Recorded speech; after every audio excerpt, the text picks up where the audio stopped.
Good morning students. आज हम लोग बीकॉम सेट की जो फर्स्ट क्लास हमने ली थी कैश फ्लो स्टेटमेंट की, उसी की आज हम आगे क्लास कंटिन्यू कर रहे हैं। बच्चों, हम लोगों ने कैश फ्लो स्टेटमेंट में स्टडी किया था कि इसका मीनिंग क्या होता है, इसकी यूटिलिटी क्या होती है, इंपॉर्टेंस क्या होती है, ये कैश बजट से किस तरह से डिफरेंट होता है, ठीक है, और साथ ही फंड फ्लो स्टेटमेंट से किस तरह से डिफरेंट होता है। अब हम बात करते हैं कि काउंटिंग स्टैंडर्ड रिवाइज्ड 3 के अनुसार, जो हमारा लेखा मानक 3 संशोधित है, उसके अनुसार इसमें जितनी भी कैश एक्टिविटीज़ होती हैं यानी कि नकद क्रियाएं होती हैं, उसको हम 3 पार्ट्स में डिवाइड करके स्टडी करते हैं। ये कौन कौन से 3 पार्ट्स होती हैं? 3 तरह की एक्टिविटीज़ हम इसके अंदर पढ़ते हैं बच्चों। एक होती हैं ऑपरेटिंग एक्टिविटीज़। ऑपरेटिंग एक्टिविटीज़ का मतलब होता है, हिंदी में हम इसे बोलते हैं परिचालन क्रियाएं। परिचालन क्रियाएं, ठीक है, परिचालन, जिससे कि हमारा चालन होता है यानी कि व्यवसाय चलता है, रन होता है। सेकंड इसमें आती हैं investing activities. Investing activities, investing activities को हिंदी में क्या बोला जाता है? विनियोजन क्रियाएं। विनियोजन क्रियाएं। और थर्ड हमारी होती है बच्चों फाइनेंसिंग। फाइनेंसिंग एक्टिविटीज़, यानी कि जिसे बोला जाता है वित्तीयन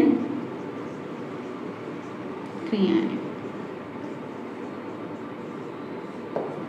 तो इस तरह से हम रिवाइज्ड अकाउंटिंग स्टैंडर्ड 3 के अकॉर्डिंग सारी एक्टिविटीज़ को इन 3 पार्ट्स में डिवाइड करके स्टडी करते हैं, है ना। अब सबसे पहले ऑपरेटिंग एक्टिविटीज़ का मतलब क्या होता है?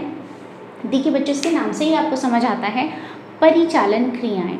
ऐसी क्रियाएं जो व्यवसाय के परिचालन से संबंधित होती हैं, यानी कि बिजनेस के ऑपरेशन से रिलेटेड होती हैं। यानी कि आपका बिजनेस का मोटिव है प्रॉफिट अर्न करना, तो बिजनेस में प्रॉफिट अर्न करने के लिए आप जो भी एक्टिविटीज़ करते हैं, ठीक है, उसकी रनिंग में वो सब इसके अंदर आती हैं। यानी कि गुड्स को परचेस करना, गुड्स को सेल करना, ठीक है, अपने कस्टमर से कलेक्शन करना, अपने डेटर्स से अपने क्रेडिटर्स को पेमेंट करना। देन उसके अलावा आपको अगर फ़ी, रॉयल्टी, कमीशन इसकी फॉर्म में कोई भी इनकम होती है तो वो इसका पार्ट होती है। देन अगर आप कोई भी इनकम टैक्स का पेमेंट करते हैं तो वो भी इसी में से होता है, क्योंकि इनकम तो आपको बिजनेस के ऑपरेशन से ही अर्न होनी है, तो इसीलिए जो इनकम टैक्स पे किया जाएगा वो भी इसी का पार्ट होता है।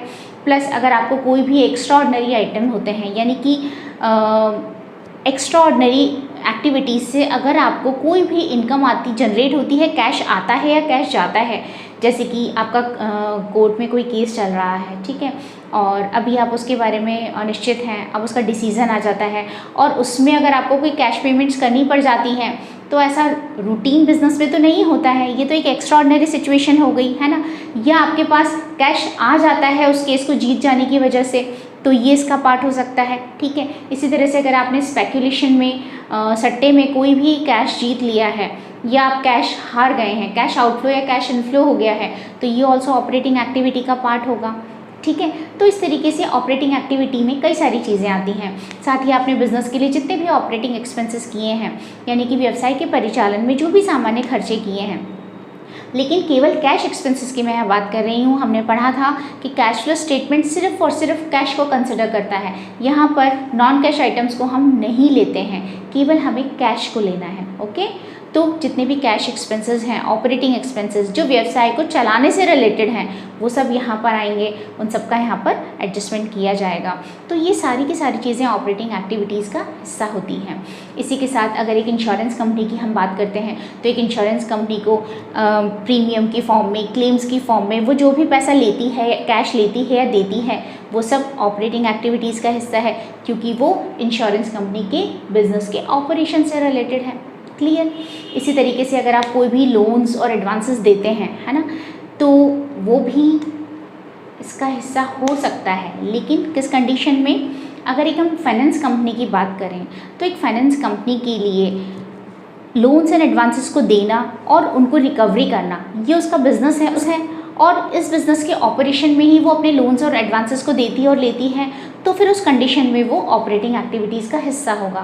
अदरवाइज़ अगर कोई भी लोन्स और एडवांसेस दिए जाते हैं या लिए जाते हैं, तो वो हमारे ऑपरेटिंग एक्टिविटीज़ का हिस्सा नहीं होते हैं। But only for financing companies जो कि इस तरह का व्यवसाय कर रही हैं, बिजनेस कर रही हैं, उनके लिए वो भी ऑपरेटिंग एक्टिविटीज़ का हिस्सा होंगे।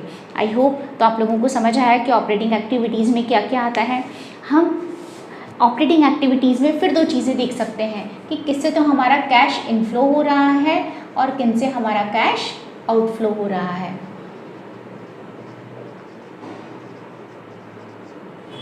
तो देखिए बच्चों, कैश इनफ्लोज में हम लिखेंगे हमारे पास किस किस से इनकम हो सकती है।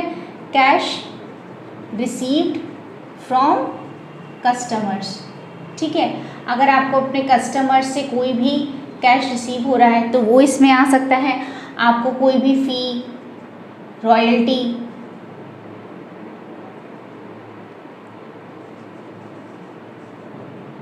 कमीशन एट्सेट्रा के फॉर्म में कोई भी रिसीट्स हो रही हैं तो वो इसका हिस्सा होंगी।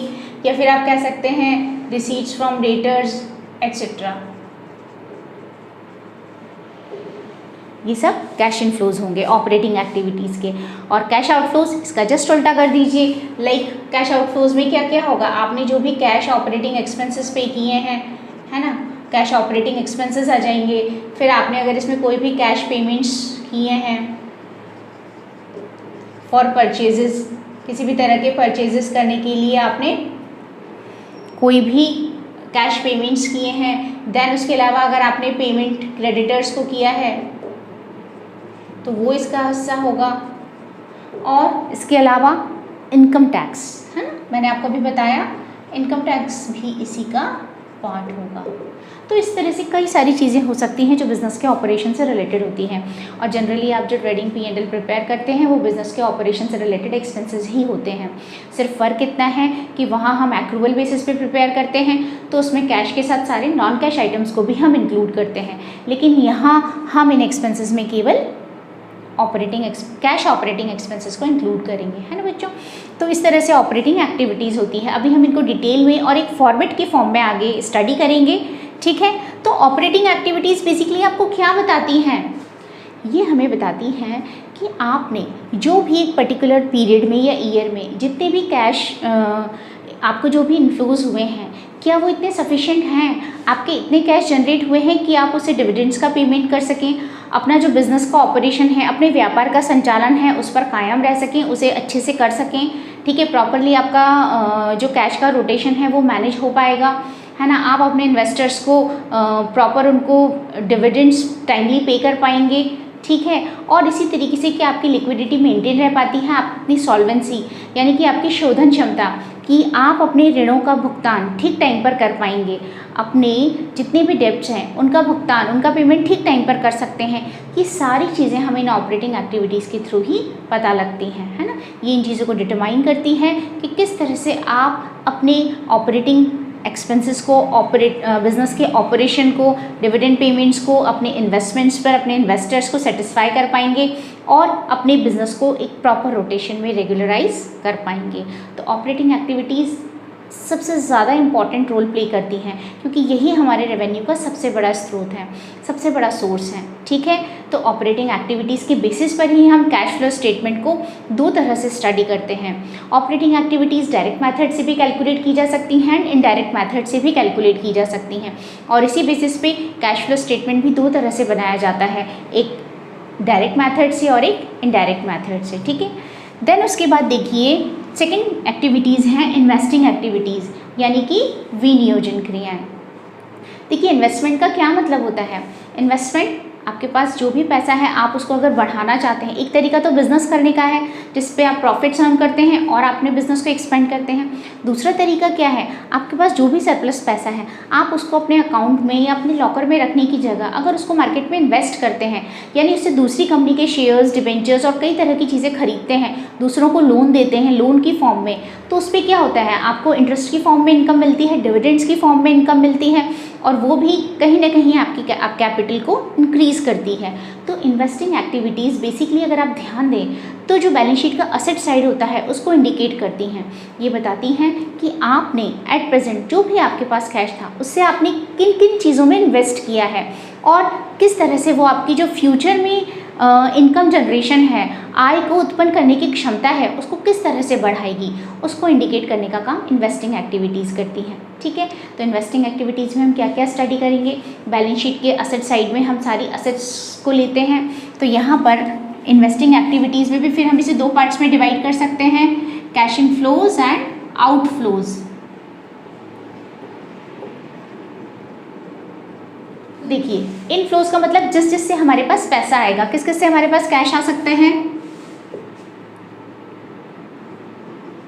Cell of fix assets, fix assets को सेल करने से आ सकता है, या इन्वेस्टमेंट्स को अगर आप सेल करते हैं तो उससे भी आपके पास पैसा आएगा, ठीक है। इसके अलावा अगर आपने दूसरी कंपनीज के सिक्योरिटीज़ में, डिबेंचर्स में, प्रेफरेंस शेयर्स में, इक्विटी शेयर्स में, किसी में भी पैसा इन्वेस्ट किया है तो उस पर आपको डिविडेंड की फॉर्म में इनकम होगी और इंटरेस्ट की फॉर्म में इनकम होगी। तो ये स्पेशली ध्यान देंगे आप, interest received and dividend received, ये दोनों इसी में आते हैं कैश इनफ्लोज में। ये स्पेशली ध्यान रखना है क्योंकि जब भी आपको कैश फ्लो स्टेटमेंट बनाना होगा तो आपको ये दोनों में से किसी एक आइटम को ज़रूर फेस करना होगा, और वहाँ आप ध्यान रखेंगे कि interest received and dividend received हमारी इन्वेस्टिंग एक्टिविटीज़ का हिस्सा होती है, ठीक है। तो यहाँ कैश इनफ्लोज में हम इसे शो करेंगे। और आउटफ्लोज में क्या क्या आएगा, इसका रिवर्स कर दीजिए, परचेज ऑफ फिक्स एसेट्स और इन्वेस्टमेंट्स। लेकिन अब आप कहें कि मैम इसका भी रिवर्स कर दीजिए, interest paid and dividends paid, not possible, क्योंकि आप इंटरेस्ट और डिविडेंड किस पर पे करते हैं, आप जब किसी से कोई पैसा उधार लोगे तभी तो उसको इंटरेस्ट पे करोगे, या आपकी कंपनी के अगर किसी ने शेयर्स खरीदे हैं, दूसरे ने आपकी कंपनी में इन्वेस्ट किया है तो ही तो आप उसको डिविडेंड पे करोगे। तो इंटरेस्ट पेड और डिविडेंड पेड को हम फाइनेंसिंग में लेंगे, इसके लिए भी तो कुछ छोड़ देना है, ओके। तो operating, investing and third one is financing. Investing समझ आया, तो आप ध्यान दें तो बैलेंस शीट का asset side, fix assets, investments, ठीक है, ये सब किस में आता है, असेट साइड में आता है। तो हम असेट साइड से इन्वेस्टिंग एक्टिविटीज़ निकालते हैं। देन आती है फाइनेंसिंग एक्टिविटीज़। फाइनेंसिंग एक्टिविटीज़ यानी कि वित्तीय क्रियाएँ।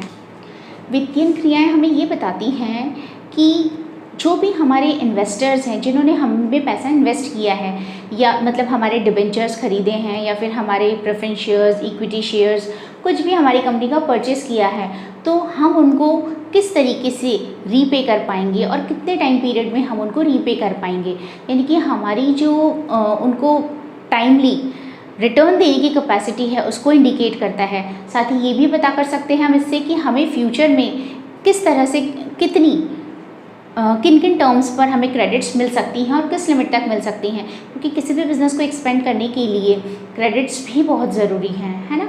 तो बेसिकली जो फाइनेंसिंग एक्टिविटीज़ है, वित्तीय क्रियाएँ, ये बैलेंस शीट की लायबिलिटी साइड को इंडिकेट करती हैं। इसमें अगर मैं आपसे इनफ्लोज और आउटफ्लोज की बात करूँ तो इनफ्लोज में बच्चों क्या क्या आएगा फाइनेंसिंग एक्टिविटीज़ में। फाइनेंसिंग एक्टिविटीज़ के इनफ्लोज में सबसे पहले इशू ऑफ शेयर्स और डिबेंचर्स, ठीक है। अगर आप कोई भी शेयर्स या डिबेंचर्स इशू करते हैं तो उससे आपको रिसीट्स होंगी, कैश इनफ्लो होगा, ठीक है। या फिर आप इसके लिए बोल सकते हैं लॉन्ग टर्म बोरोइंग्स,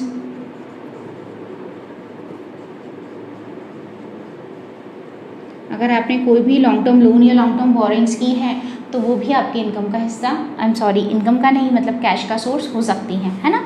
इसी तरीके से आउटफ्लोज में क्या क्या आएगा, रिडम्पशन,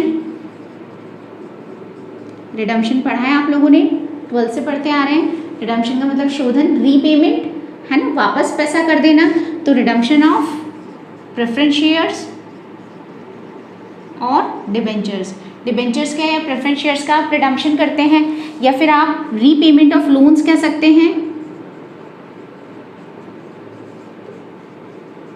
आप लोन्स का रीपेमेंट कर देते हैं लॉन्ग टर्म बोरोइंग्स का।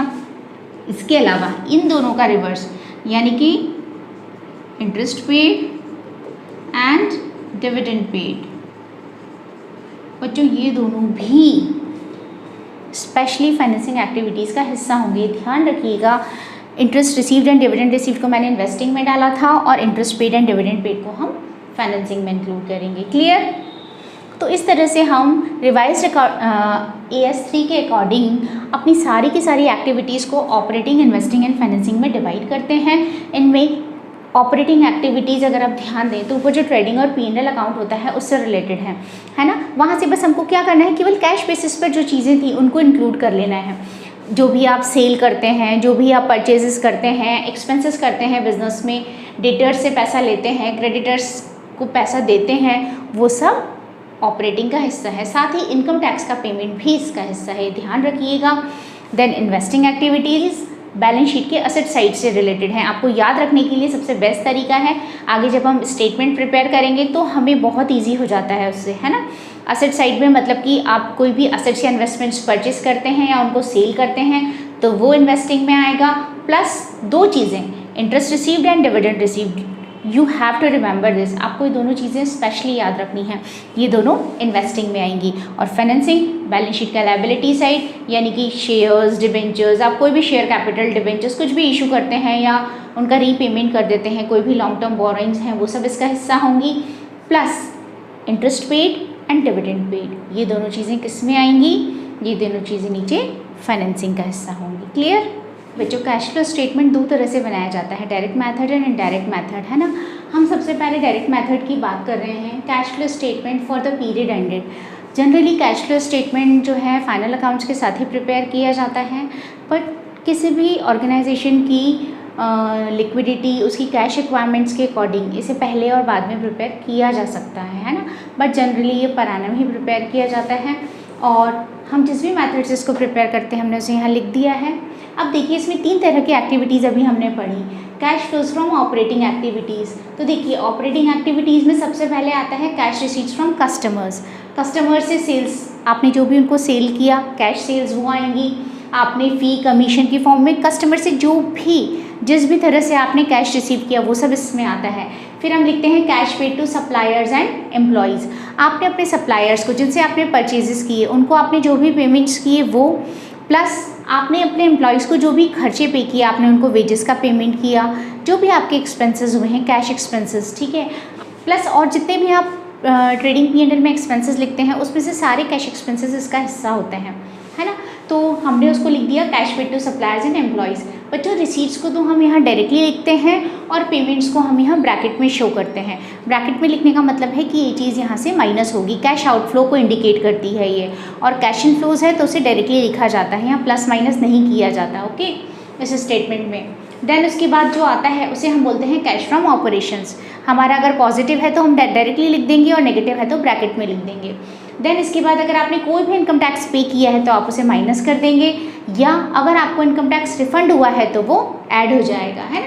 इनकम टैक्स रिफंड है तो प्लस हो जाता है, और इस तरीके से इसका एडजस्टमेंट होगा। देन एक्स्ट्रा ऑर्डिनरी आइटम्स अगर क्वेश्चन में दिए हैं तो आपको एडजस्ट करने हैं, अगर उससे कैश आता है तो प्लस कर दीजिए, अगर जाता है तो माइनस कर दीजिए। देन अब जो हमारा आता है उसे हम बोलते हैं net cash flows from operating activities. ये हमारा फर्स्ट पार्ट होता है, 3 पार्ट्स में हम इसे प्रिपेयर करते हैं। Second cash flows from investing activities, है ना, हमारी विनियोजन क्रियाएँ। आप कोई भी फिक्स एसेट्स या इन्वेस्टमेंट सेल करते हैं तो आपके पास पैसा आता है, यहाँ प्लस हो जाएगा। Purchase of fix assets and investments minus हो जाएगा, bracket. Interest received and dividend received, ध्यान रखिएगा इंटरेस्ट और डिविडेंड अगर आपको मिलते हैं तो ये आपके बिजनेस के ऑपरेशन का हिस्सा नहीं है, ये इन्वेस्टमेंट की वजह से आपको मिल रहे हैं, इसलिए हम इनको यहाँ इंक्लूड करेंगे, यहाँ ऐड हो जाएगा। हमारा आ जाएगा net cash flows from investing activities. अगर प्लस आता है तो कैश इनफ्लो और माइनस आता है तो आउटफ्लो हो जाएगा, ठीक है। फिर cash flows from financing activities, proceeds from issue of shares and debentures, long term borrowings. मैंने इनको एक साथ लिख दिया, आपको जब क्वेश्चन में होगा तो आप हर पॉइंट को अलग अलग लिख देंगे, है ना। आपको अगर शेयर्स को इशू करने पर कोई भी पैसा आ रहा है, या डिबेंचर्स को इशू करने पर कोई भी पैसा आ रहा है, या फिर आपने किसी को कोई भी लॉन्ग टर्म बोरोइंग्स आपने ली हैं उससे आपके पास कोई भी पैसा आ रहा है, तो सब इसका हिस्सा होगा। इसमें ध्यान रखिएगा जब भी आप शेयर्स को इशू करते हैं और अगर आपने उनको प्रीमियम पे इशू किया है तो जो प्रीमियम का अमाउंट है वो भी यहाँ इंक्लूड होगा। हमें इससे मतलब है हमें नेट कितना कैश रिसीव हो रहा है ना। तो आप इस चीज़ का ध्यान रखेंगे कि जितनी भी नेट कैश रिसीट्स हैं इंक्लूडिंग सिक्योरिटीज़ प्रीमियम उसे आप लिखेंगे, ठीक है। Redemption of preference shares and debentures, अगर आपने कोई भी प्रेफरेंस शेयर्स हैं इशू किए हैं तब आप उसका रिडम्पशन करेंगे, उसका रीपेमेंट करेंगे, डिबेंचर्स का रीपेमेंट करेंगे तो वो भी यहाँ पर माइनस हो जाएगा, कैश आउटफ्लोज हो जाएगा, उससे ब्रैकेट आ जाएगा। Repayment of long term borrowings, long term borrowings का रीपेमेंट आपको करना है तो वो यहाँ पर आ जाएगा। इन पर आपने कोई भी इंटरेस्ट पे किया है या डिविडेंड पे किया है तो ये आपके फाइनेंसिंग एक्टिविटी का हिस्सा होगा, ये ध्यान रखिएगा। इंटरेस्ट पे डिविडेंड पे यहाँ पर आएगा। Then net cash flows from financing activities. इस तरह से हम इन तीनों activities this one and this one, इन तीनों का टोटल लगाएंगे। नेट इंक्रीज या डिक्रीज, अगर पॉजिटिव आता है तो नेट इंक्रीज होगा और अगर कम हो जाता है तो डिक्रीज होगा, आउटफ्लो होगा in cash and cash equivalents. Cash और कैश इक्विवेलेंट्स के डिफरेंस को इंडिकेट करता है। अब हम यहाँ पर हमारे कैश एंड कैश इक्विवेलेंट्स का जो भी क्वेश्चन में हमें ओपनिंग बैलेंस दिया हुआ है उसे हम ऐड कर देंगे तो हमारा क्लोजिंग बैलेंस आ जाएगा, है ना। यहाँ पर मेरे पास स्पेस कम है इसलिए मैं इसे ऊपर यहाँ पर इरेज करके लिख रही हूँ। ठीक है बच्चों,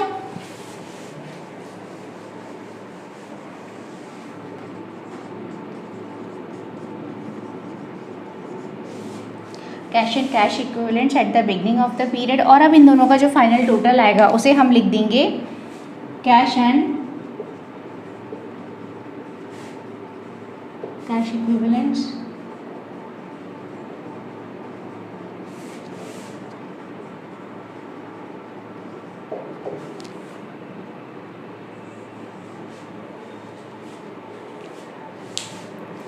ठीक है बच्चों। देखिए नेट इंक्रीज और decrease in cash and cash equivalents था।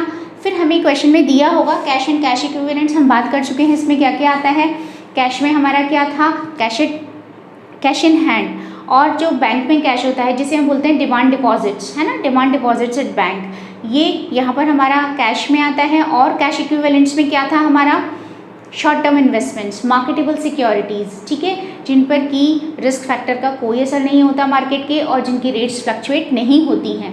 बिना किसी रिस्क फैक्टर के आप उनको विद इन 3 मंथ्स या अप्रॉक्स 3 मंथ्स के आसपास उन्हें सेल कर सकते हैं, उनके प्राइजेस में कोई फ्लक्चुएशन नहीं होता है ना। हमें क्वेश्चन में मेंशन होगा। और कई बार ऐसा भी हो सकता है कि आपके पास बैंक में कैश ना हो, बैंक ओवरड्राफ्ट हो, तो ओवरड्राफ्ट की सिचुएशन में, बैंक अधिविकर्ष की सिचुएशन में आप कैश में से बैंक ओवरड्राफ्ट को माइनस कर दीजिए। जैसे आप कैश और बैंक को प्लस करते हैं उसकी जगह वो माइनस हो जाएगा, ब्रैकेट में आ जाएगा, दैट्स इट, है ना। आगे क्वेश्चंस में आएगा वो। तो cash and equivalents at the beginning of the period इसमें ऐड होगा और इन दोनों का जो टोटल होगा that would be cash and cash equivalents at the end of the period. वो हमारा cash and cash equivalents period के एंड में आ जाएगा। यही हमें निकालना था। इसके क्वेश्चंस की सबसे अच्छी बात यह है बच्चों कि आपको क्वेश्चन में ओपनिंग बैलेंस और क्लोजिंग बैलेंस दिया हुआ होता है। तो अगर आपसे कहीं भी बीच में कैलकुलेशन में मिस्टेक हो जाती है ना तो आप उसे आसानी से प्रेडिक्ट कर सकते हैं। बैलेंस शीट आपको दी हुई होती है, ठीक है, तो आपको ओपनिंग और क्लोजिंग बैलेंसेस मेंशन होते हैं। तो अगर आपसे इंक्रीज या डिक्रीज में कहीं कोई भी मिस्टेक हो जाती है ना, तो आप उसे आसानी से एनालाइज कर सकते हैं और जहाँ आपकी मिस्टेक हो आप उसे करेक्ट कर सकते हैं, ठीक है। तो इस तरीके से डायरेक्ट मेथड होता है। अब जब मैं इसके इनडायरेक्ट मेथड की बात करूँगी तो मुझे इन्वेस्टिंग और फाइनेंसिंग में कोई चेंज नहीं करना है, मुझे सिर्फ ऑपरेटिंग एक्टिविटीज़ में चेंज करना है। ऑपरेटिंग एक्टिविटीज़ के लिए अभी तो हम सीधा सीधा चल रहे थे डायरेक्ट मेथड में, इनडायरेक्ट में हम उल्टा चलेंगे, पीछे से स्टार्ट करेंगे, रिवर्स चलने का मतलब है आप ट्रेडिंग P&L फॉर्म करके नेट प्रॉफिट या लॉस कैलकुलेट करते हैं, ठीक है, ऊपर से चले हम फिर नेट प्रॉफिट लॉस तक पहुँचे। लेकिन यहाँ हम क्या करेंगे, नेट प्रॉफिट या लॉस से रिवर्स चलना स्टार्ट करेंगे। एक्चुअल में रिवर्स भी नहीं कह सकते हम उसे, बेसिकली हम उसमें से नॉन कैश आइटम्स को हटा देंगे, है ना। वहाँ हमें सिर्फ कैश एक्सपेंसेस, कैश इनकम्स को ही इंक्लूड करना है, दैट्स वाई, ठीक है। तो यहाँ तक आप कीजिए। कल मैं आपको नेक्स्ट लेक्चर में मैं आपको कैलकुलेट करना सिखाऊंगी cash receipts from customers, cash paid to suppliers and employees और किस तरह से हम ऑपरेटिंग एक्टिविटीज़ कैलकुलेट करते हैं, ठीक है। पहले हम डायरेक्ट मेथड कंप्लीट करेंगे, देन हम लोग इनडायरेक्ट स्टडी करेंगे, ठीक है। आप इतना कंप्लीट कर लीजिए बच्चों। Thank you.